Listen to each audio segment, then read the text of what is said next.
Dans cette vidéo, je vais vous montrer ce que font vos concurrents et comment vous pouvez faire mieux en termes de contenu visuel et textuel.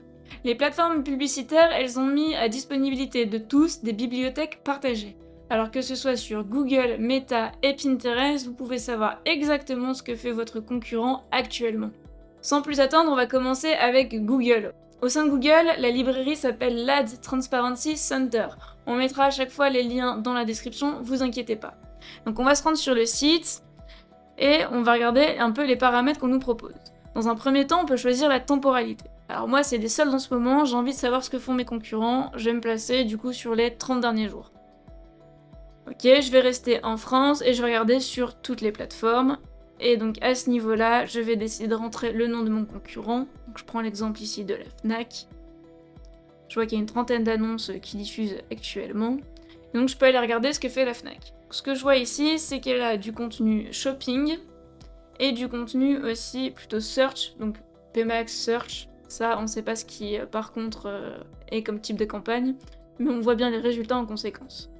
Et donc là, je peux moi me faire un petit tableau sur les textes un petit peu que je trouve innovants, qu'est-ce qui est bien, qu'est-ce qui est moins bien. Parce que mettre en avant ce qui est pas bien, c'est aussi un listing de bonnes pratiques que vous pouvez mettre en place, afin d'éviter complètement ce genre de contenu. Et donc là, je vous invite vraiment à avoir cette logique-là, vous prenez un screen, vous prenez un Google Sheets et vous listez un peu les titres qui vous plaisent pas, et vous continuez de regarder un petit peu là tout ce qui se trame chez la Fnac et chez vos autres concurrents. On va maintenant passer à la bibliothèque partagée de Meta, qui s'appelle tout simplement la bibliothèque publicitaire.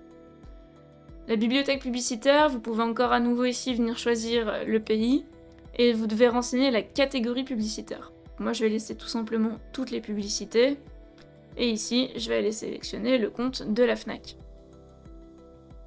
Et donc là, je vois, il y a des systèmes de filtres qui existent, et donc là, je peux voir tout ce qui était lancé en juillet 2024. Et donc, vous avez ici en détail, quand vous cliquez, vous pouvez reprendre les titres, prendre la créa qui est juste ici.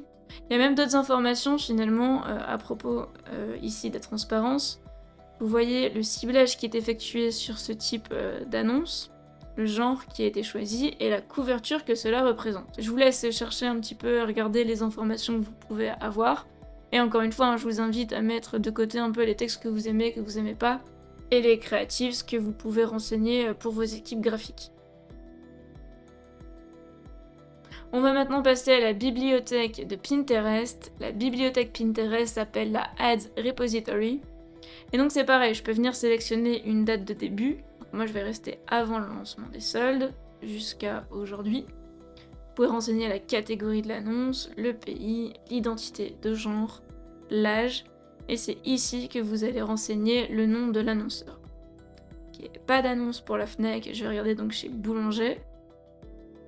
Et je vois ici tous les résultats qui apparaissent sur la période que j'ai sélectionnée en France.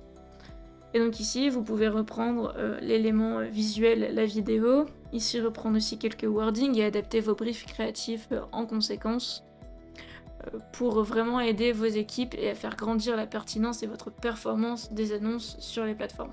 Alors l'idée avec ces bibliothèques partagées, c'est de pas copier bêtement en fait ce que font vos concurrents, mais de bien faire mieux. Et aussi de mettre en avant ce que vous faites déjà bien. C'est vraiment le contenu innovant finalement qui va permettre d'apporter le plus de résultats. Ça aussi limite la fatigue publicitaire entre tous les annonceurs qui peuvent exister. Et donc c'est vraiment important de se distinguer. Si vous voulez d'autres optimisations sur les chaînes publicitaires, ça se passe sur la chaîne Mavericks Media, alors abonnez-vous et on se retrouve bientôt pour une prochaine vidéo.